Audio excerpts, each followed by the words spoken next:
Your PAN card is basically your financial passport in India. So let's get you one the fast and free way. A lot of us think, I'll get to it later, but that delay can actually cost you big time. So what's this 20% all about?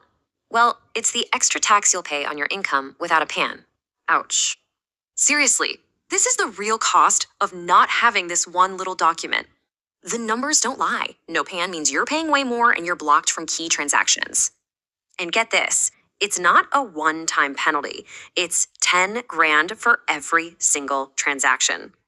Okay, enough bad news. There's a super fast, official, and totally free fix for this.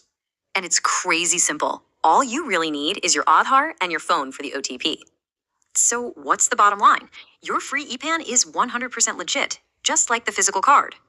Right, so what if you have the EPAN but want the actual card? Good news, no need to apply again. Just head to the portal and ask for a reprint. For a small fee, it'll be on its way.